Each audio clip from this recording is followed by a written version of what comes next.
Rửa có mấy thứ quả thôi mà lâu thế. Đúng rồi. Thế không nhìn thấy cái quả ớt này à? Để chiều xào thì bò lại mang lên để cho anh nó ăn thì nó Cho lại quả cay ớt vào á? Tại vì mẹ để trong cùng một túi nên con không biết ạ.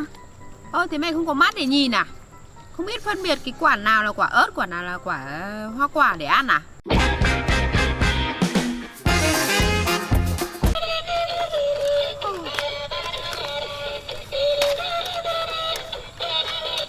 Lòng đẹp quá à.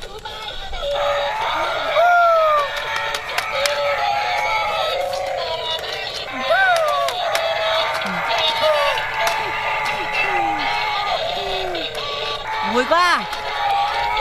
Thế đang làm gì đấy? Con đang chơi đồ chơi à? Cái tuổi lớn này còn chơi đồ chơi à? Con thích. Mẹ mua gà cho mẹ này. Ô thế à? Ui. Này, có thích gà không con? Tất nhiên là con thích rồi à. Này.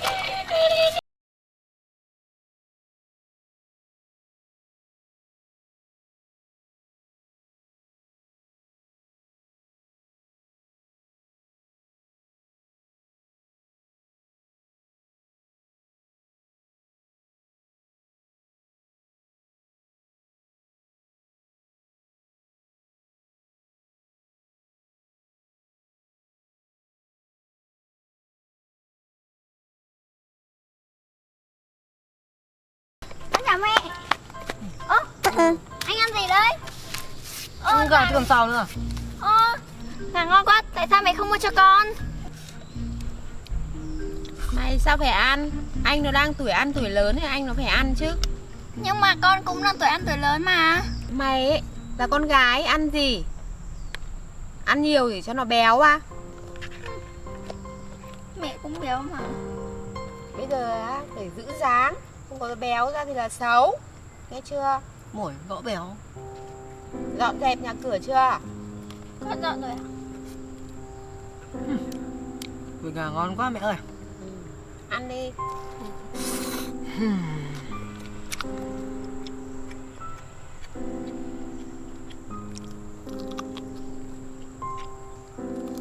À này, quên mất. Mang cái túi hoa quả này xuống rửa sạch đi xong mang lên cho anh nó ăn nhá. Vâng.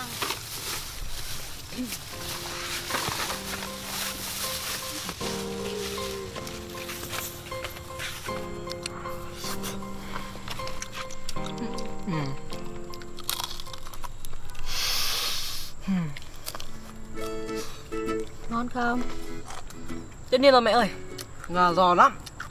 Ngon thì ăn đi. Vâng à, con đang gần hết rồi này. Cái con Hồng Anh rửa mấy cái quả hoa quả thôi mà vẫn chưa xong. Hồng Anh ơi! Mang hoa quả lên đây. Mẹ con rửa xong rồi đấy ạ. Rửa có mấy thứ quả thôi mà lâu thế. Đúng rồi. Thế không nhìn thấy cái quả ớt này à? Để chiều xào thì bò lại mang lên để cho anh nó ăn thì nó Cho lại quả cay ớt vào á? Mà vậy ăn được. Ăn thế nào được? Cái quả dứa này không gọt à? Đúng rồi. Nhọn thế này ăn thế nào được? Không gọt ra cho Lòng gà anh mất nó ngon. ăn thì ăn thế nào được? Tại vì mẹ để trong cùng một túi nên con không biết ạ. Thế mày không có mắt để nhìn à? Không biết phân biệt cái quả nào là quả ớt, quả nào là quả hoa quả để ăn à? Vâng ạ, để con mang mấy quả này xuống bếp. Nhanh lên. Quả dưa nữa. Thế ăn nhanh lên xong rồi ăn hoa quả đi. Dạ.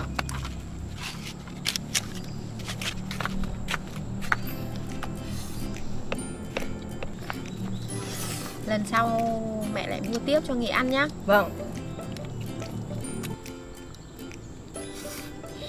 Vậy con ăn hết rồi. Để đấy một tí nữa cho Hồng Anh lên rồi dọn. Vâng. Đấy, ăn hoa quả đi. Vâng. Ăn chuối chưa? Vâng. Hồng Anh ơi! Hồng Anh! Con đây ạ. Lên dọn này cho anh đi.